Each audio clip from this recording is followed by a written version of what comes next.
Hey, John, are we live? Are, We're are, live. are we live now? I think so. It says we're live. We're- Trust the platform. Trust the notification. as as always, good morning to Wake Up and Deliver, episode 27. You know what I love about this, John? Like in the background before we start now, we do a little dance. We're having a little bit of fun. We have fun doing this. It's We funny. do, but you shouldn't be bringing that out. I mean, especially like we're like probably two of the whitest guys ever dancing, and it's like it shows. We got It we comes got through. moves. We got moves. Well, they were moves. We were moving. That's for sure. I mean, that's technically correct. We're starting our December theme of I guess dressing up. John wanted to dress up as Santa. I got some. I don't have any. I'm a Scrooge, so I don't have any Scrooge shirts. John did say go out and buy some before this morning, but I told him I live out in the country and it would take me like an hour to go to the Yeah. mall. Yet somehow you seem to make it to a mall, and I still see no shirt on you right now. So that's a discussion for off air. That was on Friday, but I do have I dig my Carrots boathouse hat. I do dig Carrots, and I do have my junior swag sweater. Okay. All right. Well, there we go. We're moving the needle a little bit. You know, representing some good produce. Everybody needs some produce. Anyways, let's begin before we get off too much off topic. As always, we have a quote that I'm going to read. Some coffee for the morning, some brain food, and I love to see John's reaction. It's always the same, but let's go. Anyways, all right.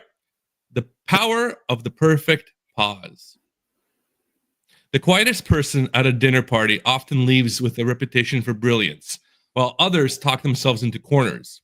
You see it in boardrooms too, the executive who tilts her head thoughtfully during presentations, somehow radiating wisdom without speaking a word. Even therapists build their practices more on artful silences than clever words. The wisest among us have learned that saying nothing often says everything. Yeah. No, it's very good. I like that. I actually, I agree with that one. I often find on the other side. So if you want to talk about sales, especially like one thing that I used to do when I was on the shipping side, the second you ask questions to someone, and if they start like just talking to fill the space, you know that there's anyways, for me, I very often kind of found that associated with maybe a little lack of confidence, some unsureness, like that they were kind of fumbling around trying to like make it sound like that there was actually knowledge there or like a great answer coming. And it's usually people kind of allowing their nerves to come through and be nervous while they're filling the space trying to think. So I agree. I think honestly, and I think LinkedIn, we spend a lot of time on the platform doing content. We push it in other ways. I think it's pretty obvious that sometimes people talk for attention and not for insight, so to speak. Like, you know what I mean? Absolutely. And sometimes that silence speaks louder than those words. And like you said, sometimes when you're talking to someone and they don't say anything, they give that longer pause. It gives you the ability to kind of either go in and say a bit more, or kind of poke at the knowledge that you truly have because you're expecting a little bit more of than that rehearsed conversation that you had planned, and it kind of opens you up for further conversation. But as always, we have an action-packed kind of morning as we wake up and deliver. We want to talk about a few things. I think we should start off with some Black Friday shopping. I didn't see any statistics. I'm sure you or maybe you saw some statistics, John. I did, yeah. What were some statistics? You want to start off there? I mean, the general consensus is that sales were up online much more so than brick and mortar. And, that was pretty pushed through from, retail analytics platforms, and same with people talking about order and shipment density out of 3PLs and stuff like that. So it seems obviously like things are up.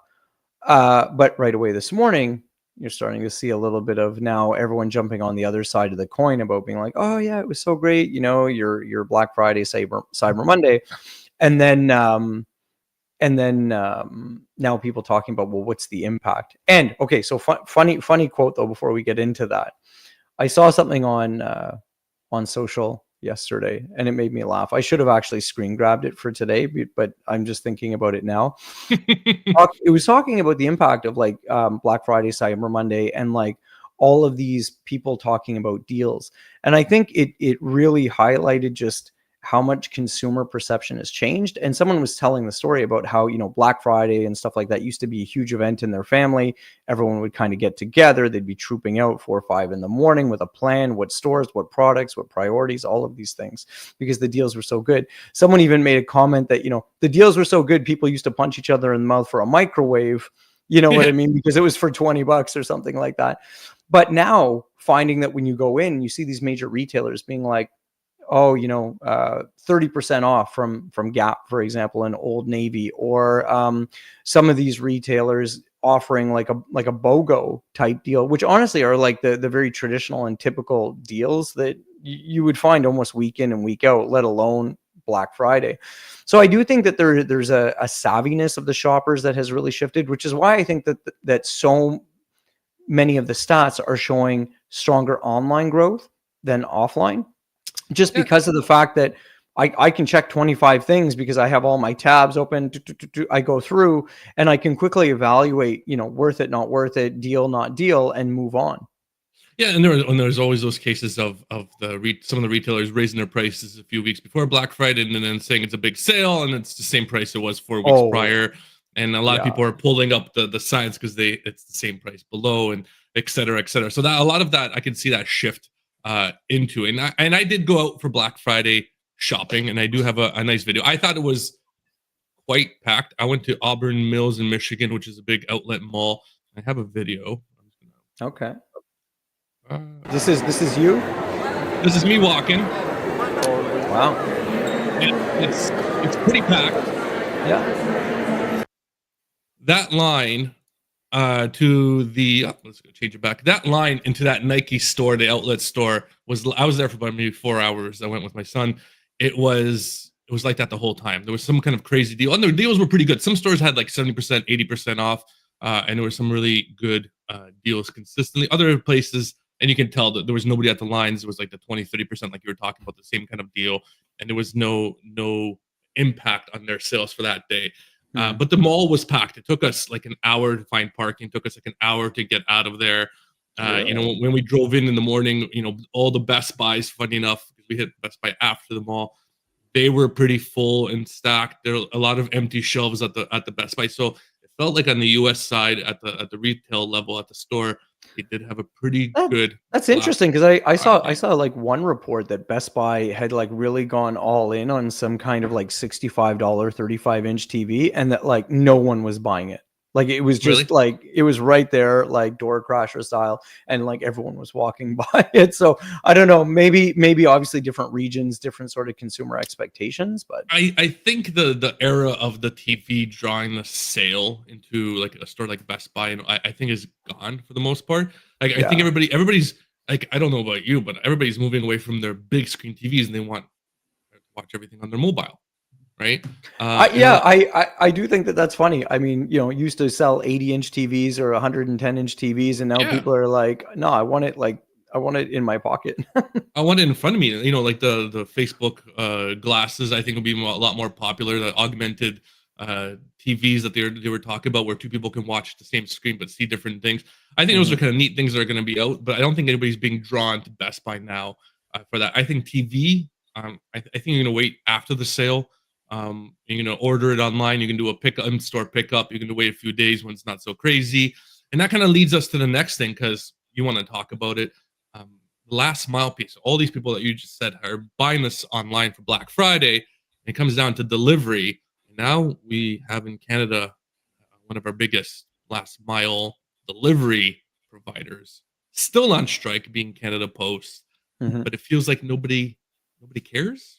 Is that what we're hearing? Yeah, like Honestly, I know this is going to sound terrible because I mean, people out on the picket lines, and you never want to have that impact, but it's most certainly starting to register with like the mail carriers, right, that work for Canada Post as they're into week 2 and a bit or whatever it is, that it's not good. They're not getting paid. They're not getting a paycheck. Brutal time of the year to not get paid, and I And think it's layoffs at the same yeah, time. yeah, and I think that they never expected that at this time of the year that they would ever have this kind of resistance. So I think that there's a lot of fear there. And to your point, Canada Post, and I was one of the people who was like, there isn't going to be a strike because Canada Post can't really afford it. And I didn't mean necessarily just financially.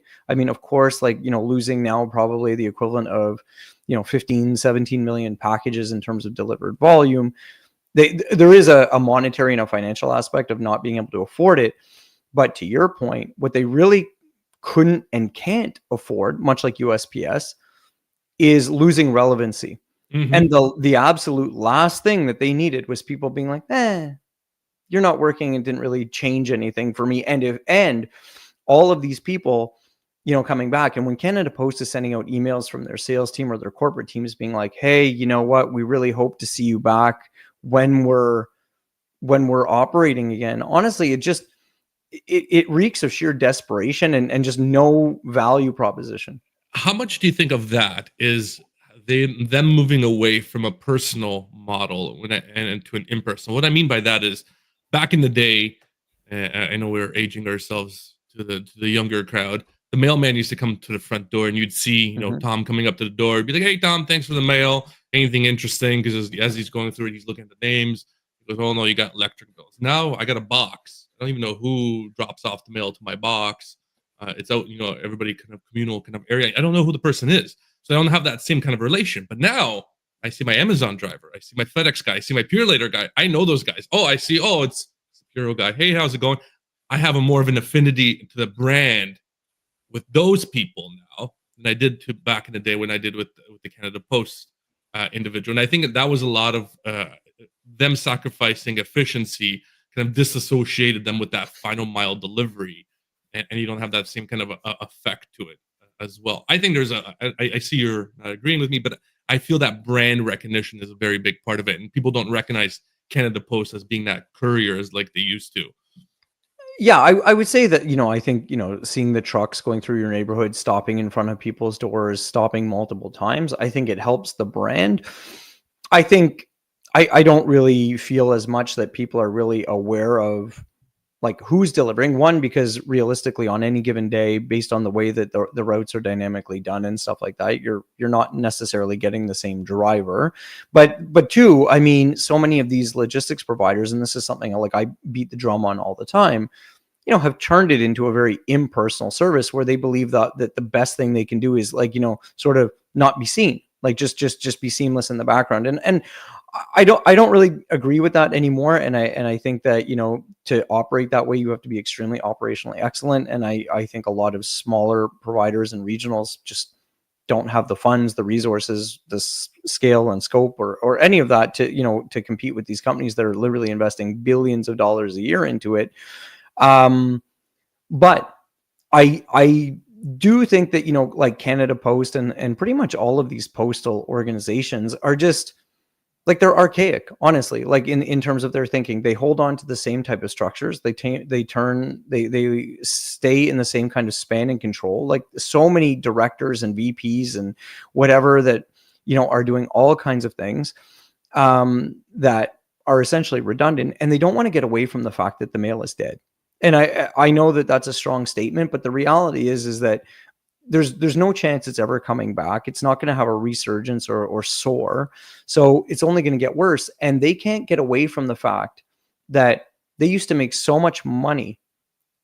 When you think about a stamp costing, 50 cents at one point, or $1, whatever it is now, and a mail person being able to literally carry 1,000 of these things and then deliver to them a very small and tight geography, like the revenue per piece in terms of the percentage of like profitability was massive. Like, that's what most people don't get, is that letter mail was far more profitable to deliver Than anything else. than than a package, right? You know what I mean? Because you can hold less, it's harder, it's this and that, whatever.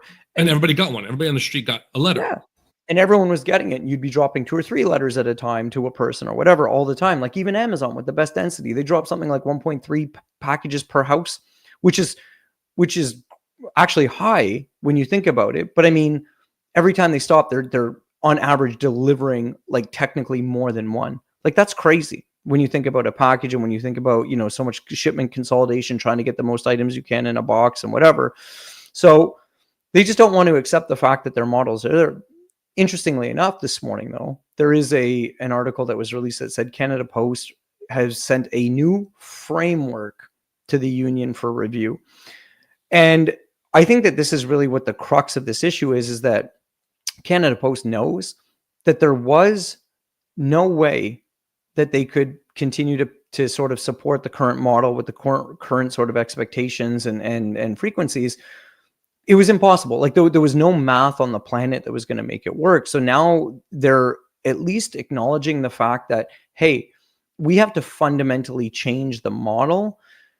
But the problem that they're going to have now is that trying to do that during negotiations when people are already scared and uncomfortable and like have just experienced loss, and now we'll be fighting tooth and nail to be like, hey, like I just went through a huge period of scarcity, essentially. Like there's no way I want to be more conciliatory. Like these guys, I don't, and I'm not like speaking, it's not like about speaking down, but it's just pure logic about like, guys, if you have big changes like that in framework, you most certainly will not be effective doing it on a base of fear and of like last minute kind of change. This should have been a program that was well laid out and been being communicated and advocated and piloted for years and years during the previous contract. Like from the day one of the previous contract, they should have been working towards this goal and putting things in place and not trying to make fundamental changes at the last minute. Yeah, but isn't that kind of like part of the negotiation aspect to kind of, you know, they knew this was going to happen and they're presenting it to the public that this is the only way that you can make this function and go forward and get behind the company, not the kind of the workers. And it's kind of very similar tactic to when sometimes you do an RFQ for a customer and all of a sudden they fundamentally change what it was from last year's and what they're expecting this year. And they didn't kind of lay it out properly prior to, and you don't know how to, you know, rate it. So best example would be if you're delivering milk or beer, and then you go from a per skid rate to a hectoliter rate, and you fundamentally changed how you operate because they want to make sure they get paid because they get paid per liter. They want to make sure their services all the way gets through, and they change that during the RFQ, and you don't have a chance to kind of adjust in that time. I think it's part of that tactic to have that unknown, and this is the better of the worse that could be happening, and this is the kind of the change that you're looking for. No, I mean, I get, you know, for sure, but I would say that the strategy is just as manipulative from a shipper doing it during an RFP, RFQ, because they have, you know, somehow done the math or they've figured something out and they've got like a benefit that is going to come to them. And because of the way the market is, they just push it in. And unfortunately, you know, people who need the business, right? Like, you know, I did a big highlight on the transportation industry in my newsletter yesterday, talking about, you know, the reality of what that market actually looks like when you're talking about the number of carriers, the sizes, and all of this stuff. But they benefit from because of the fact that there's so many people there who need to eat. People just figure it out. It's just not the same when you have like, you know, an asset-based company, you have your own workforce, and especially not when you have your own workforce that is unionized, right? And you have that added element to the mix. I honestly just think that, you know, Canada Post is responsible for the situation that they got themselves in. And I always held myself to that standard too, right? When I was a shipper and I had unionized activity, I always told my team that like if we have bad relationships, like if the employees feel negative towards us and tantamount to a tense relationship with the union, that was our fault. Like that's our fault for getting there, because people need to really understand and accept the fact that we're all paid by the same company. We're all actually on the same team. So if we're creating that division, that's management's fault. Yeah, but isn't that part of like the societal piece as well? There's so much animosity now towards anything that when you speak union, everybody's like, oh, it's not a benefit like it was in prior times. Like before, union was seen as protecting the workers. Now it's just seen as a detriment to business. And a lot of that is when it comes down to a lot of these strikes when they're unionized. I don't see the same kind of positive I attitude towards it, right? Like again, Canada Post strike. I've seen them picketing, and I don't see supporters behind them.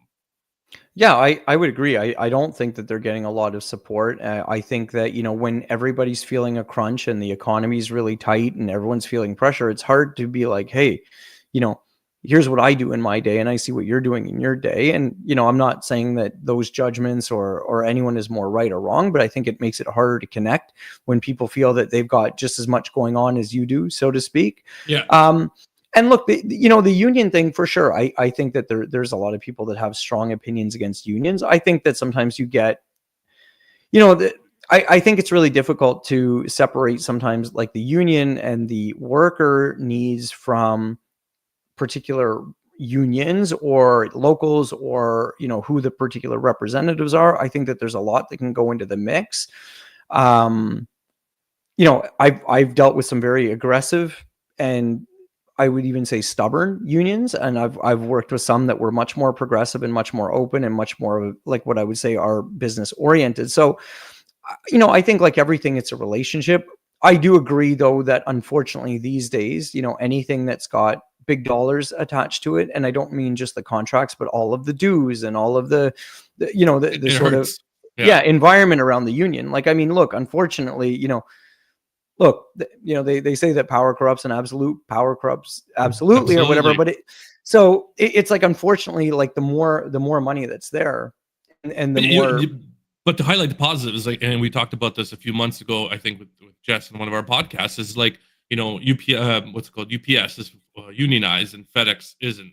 And UPS, when they did the whole contract change and they increased the wages because to obviously to help the UPS drivers, FedEx not being union has to match what UPS did because they're going to see an exodus of their drivers all trying to join UPS. So there is that value of the overall system. If there's a bigger player that is unionized, helps bring that forward. But going into that final mile, besides Canada Post, the Amazon is very anti-union, and the WalMarts are super anti-union for their final mile guys. But Um, look what's happening to them. More and more Amazon where warehouses and even DSPs are getting recognized by the National Labor Board in the US.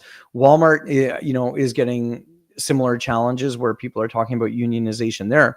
And I think I highlighted it in a video I did last week or something. And I said that, there's a really contentious issue between what's perceived as being done for profitability and then the efficiency requirements that come from it. It's a real it's a real difficult balance, which is why I think that you have such frustration from whether it's gig platforms, whether it's some of these big logos or whatever, is that there's a real struggle between the efficiency requirements to be able to keep doing all of these things, to provide any opportunity for people to do some of these jobs, or have the option to sign in for 4 hours versus having to do it full time or whatever. But it's a really delicate balance, and it takes a lot of work. Like, when I designed and did different models, it's really hard to stay, I'll say, like, impartial. It's probably not the best word, but it's really hard to stay the line in the middle where you're being like really considerate of the drivers and the people doing the work while you're also meeting the business needs. That's a hard spot to be in, because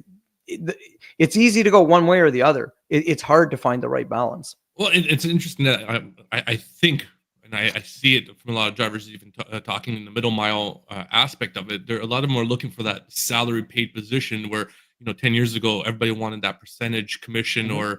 or that rate per mile, and a lot of the companies that offer salary positions to their drivers, they're seeing a lot more drivers knocking at that door because they want that stability of knowing, hey, I'm going to make 90 grand a year, I'm going to be hitting that 10,000 miles a month a mark, and that's my expectation, and I don't have to rush, chase, or do anything. It's up to the dispatcher and them to find the miles for me because I'm going to get paid otherwise. On the other hand, on the rate per mile, if you don't find the load for the driver, it's not the same incentives. And I think that model of changing of how they pay drivers are paid, I think is coming to the middle mile aspect of it as well. And a lot of the cost models, I think, are going to be changing the next little bit too, because this changes how we can really actually price out a rate per mile for customers. And I don't think a lot of buyers of that service are ready for those kind of changes that are Oh, going to be occurring.